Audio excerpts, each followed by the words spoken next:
Hey guys, today I have a really cool video for you. I'm going to show you a couple of engraved Walther PPs. This one is an engraved Doral with ivory grips, and it's from 1941. I'm going to talk a little bit about that and do some problem solving with this one in terms of when was it done and by whom. And then I have this one, which is an SS engraved gun, and not sure when it was engraved. We're going to talk about that. But before I do, both of these came in recently, but I also just yesterday got something in that I never saw before. Okay, just when you think you've seen everything, somebody asked me if I wanted this siren. I never saw one before. I thought I'd show it to you. You probably never saw one either. I think this is loosely translated. It's Luft, so it's an air raid siren, air raid warning. This is a date 438. From what I can tell, I just think this is the ingenuity here. I just had to show it to you. So this would be, there would be a strap here, a leather strap, and you would go over your shoulder. And I think the air wardens in the big towns, they of course had huge air raid sirens that they would blow when the bombers were coming over. This must have been a smaller town or village because this was carried by hand, and it packs a punch. Now, bear in mind, there is no batteries. There's no electricity. This is made in 38, and it's just incredible. All you do is pull this.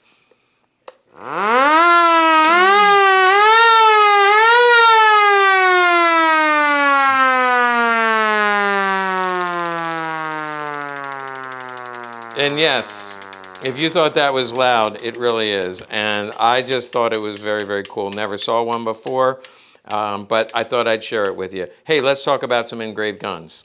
Okay, this is the first one, and the engraving on this is very, very unique. This could be like it's a spiral shape. Sometimes it's a shell. In this case, it's almost like a pinwheel. I've not seen this before. This is a flower, and they did have floral engraved. But I am pretty familiar with the German engravings. The most common one is, of course, the oak leaf and acorn. This is a little more, also fairly common in that it's floral. You can see it's got floral leaves and there are flowers. I've never seen this particular engraving before. This is from 1941. It is Doral, which means aluminum. I can feel that it's lightweight. And you can actually, on a Doral, you can actually see where the steel, there's a little line right here, and you'll see the same thing in other PPs and PPKs. And that's where the aluminum frame meets the steel barrel. Now there's a couple features. Not only is this engraving unique, but also among the most beautiful ones I've ever seen in terms of the detail. Now, I don't know if, you see how it's silvery and then blued, silvery and blued. I don't know if that's done on purpose. I think the Walther banner is done on purpose, or if that was just worn that way. It's just an odd wear pattern. Here you can see silver here. Whatever it is, this is a beautiful engraving, very, very detailed. But this Walther banner is not typical. I don't, for factory engraved guns, we usually see where they cut out, well, they do a carve out for the logo, and that's the proper logo. They usually have the Walther here and model PP. Also, they always go around the crown end. Here it can be engraved or not. In other words, sometimes it's striped in there. This one's not engraved either. But here's an example where it's striped in here, either like a crisscross or diagonal markings in here, but they always go around the proof marks. Non-factory engraved, they usually just engrave over the proof marks. So here is kind of a mixed bag because that is not common. They remove the original logo, or what would have been the original logo, and put in this Walther banner. Also, check out the serial number. It's got a scroll look.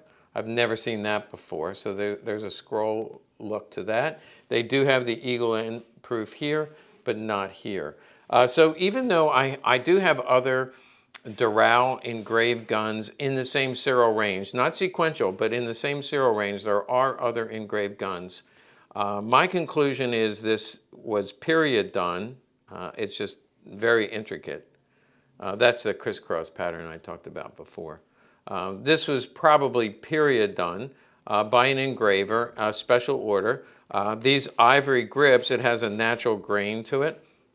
It kind of reminds me of the Nighthawk. We did a video recently about a Nighthawk that they have them in ivory, but also woolly mammoth tooth. But it has a similar grained look, very classic look. Bottom line is, I believe this was bought sometime in 41 or soon thereafter, was custom engraved, and these are custom made grips, but it's a very beautiful gun, not factory, in my opinion. But I did want to share that with you, and so you could see the uniqueness of it. The bottom of the magazine does have the crisscross, and that is a little flower. So some parts are very classically German, and some parts are just so unique that I think it was a special order. We can't say who did it, but I believe it was done probably during the war. Now, this is the next one. This is going to be fun because this one we go on a magical mystery tour. We're going to find out a little bit about this gun. I did buy this gun on auction. They didn't say much about it other than it was probably issued to an SS officer. And this is the only reason. Now, this is not typical. In fact, I don't think I've ever seen where the engraving was on the top sight. And so right away, I became suspicious in terms of, I've never seen that before. But here we do have an SS marking with a skull and crossbone. And just because I've never seen it before doesn't make it impossible. But the SS marking, I'm always suspicious. The engraving itself is typical factory engraving, and there are a lot of factory engraved guns around the same time. Now, this gun was made from serial number. It was made in 1937. And by the way that's engraved around the serial number, that's typical factory. This is typical factory. So there's a lot about this that says it's factory engraved, including the fact that there are other factory engraved guns around it. But this is not typical. So that makes me wonder, okay, how sure am I? Now, the next clue is the Z. That is a iconic Z. It's part of the Rune alphabet, and there was a Z division in the SS. So I thought, okay, we're going to take a look at the Z division in the SS. Let's Google that and see who this might have gone to. So I start with, I just put in Z SS division, and it says here's a list of the SS divisions. Of course, that's Wikipedia. As we come over here, we see the sideways Z, and that's not the correct symbol. We do see the skull and crossbones. Aha, here it is. There is the Z division, and it says Polizei. Now, this is Panzer Grenadier Division. From what I understand, and somebody out there knows a lot more about this than I do, I don't study this a whole lot, but from what I understand, the Polizei divisions, if you were a policeman, you had mandatory service. You had to serve in the armed forces, I believe, for at least a year. And so they did put together Polizei, Panzer, and Panzer Grenadier divisions. So this is that division. This is clearly that marking. And again, they didn't sell it as being an SS Panzer Polizei division. They didn't sell it that way. They just said SS markings. So what else can we discover about this gun? Okay, so we're going to look at some more engraving, look for some more clues. There's a big one coming up. So if you're waiting with bated breath, you have good reason to. Notice the floral here. And then we come here. This is pretty typical. The magazine doesn't have a flat bottom, so unfortunately that would not be engraved. And there's nothing here, unlike the other one where it was engraved. And that's also typical, that sometimes they were and sometimes they weren't. But here's the most important part. We have definitely FWB.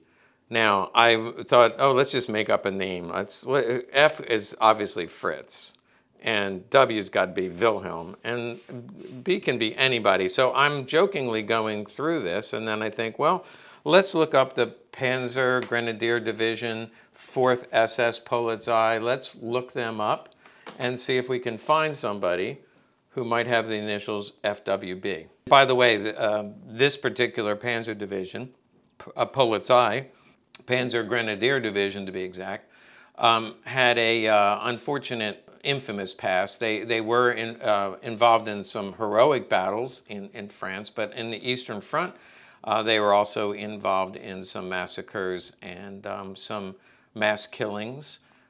So here's a famous massacre that they mentioned, and whoever ends up buying this gun can do a lot more research, but there's several incidences. There's one, the Greek resistance attacked one of their units, and they retaliated by going into a town and killing 214 men, women, and children. They also talk about bayoneting babies in their cribs, stabbing pregnant women. So not a good group of people. Now, when we go through the commanders, there's a lot of names here, and so again, I'm just going through who could this be. And I remember I said Fritz. I was wrong. We got Freidrich Wilhelm Bock. Now, he was the commander of this SS division in 43 up until 44. He took a little bit of time off. Actually, there's just 2 months he was out. And then we see he came back and he's served in May of 1944. Now, I want to make clear that I am not stating emphatically that that's who this was assigned to, but it is the only initials that fit, and so it's very possible. I'm going to talk a little bit about how I think this gun could have come about, because bear in mind this was made in 37, and he would not have been in charge of the Z division until 43. Much later. But before I comment on that, let's take a look at Freidrich Wilhelm Bock. These are the awards: Iron Cross, Class of the Iron Cross, Knight's Cross with oak leaves. We do see that he ended up being an Oberfuhrer and a colonel in charge of this SS division. You can read a lot more about him, and you can see he survived the war. Was not prosecuted for war crimes, but he died in 1978. There's actually a photograph of his grave here, and then there's several pictures of him here during his time of service. Okay, so the question remains, was this factory engraved and purchased by him, or was it engraved later? And how do we know it went to him? Well, we don't know that. Without documentation, we can't say. I would say it's fairly likely that this was his gun. The level of engraving is Germanic, and it is from that time period. My best guess is 2 possibilities. One, we already know from other videos and from what was left in the factory, they pre-engraved guns, meaning they would do just a slide in the frame and would set them aside in the factory. Then when a high-ranking officer or political person came in and said, I would like something. In fact, we did a video on Gottlob Berger, and he went in and I said, I want 10 of these engraved guns. I want them inscribed to my friends for Christmas Day. And we did a video about Gottlob Berger giving these guns out to his friends, and his grandson is still alive and verified that story. But in this case, they could have partially engraved it and then came back and customized it for him in 1943. The other possibility is he owned this gun from 1937, and at some point he went back and said, when he became promoted to the Z division and as their commander, he asked that it be engraved like this with the SS ruins and with the Z and his initials on the front. The initials on the front was very common. We've shown several guns, and here's a couple examples where people put their initials on the front. Victor Lutz comes to mind. He put his initials on at least 2 Walthers. And also, it was not uncommon. We had other officers. We did Otto Kron. We did a video about him. He had a Mauser HSC. They did not do engraved guns in the Mauser factory, but they did in the Walther factory. However, Otto Kron was able to take his gun to one of the engravers and have it custom engraved. And that's could be what the owner of this gun did, had it custom engraved. But clearly, the gun was made in 37 and engraved later, if indeed it went to Freidrich Wilhelm Bock in 1943 when he became a commander of the 4th SS Panzer Division Polizei. That's a mouthful. Whatever the case, it's a really good example of a presentation engraved Walther PP from World War II.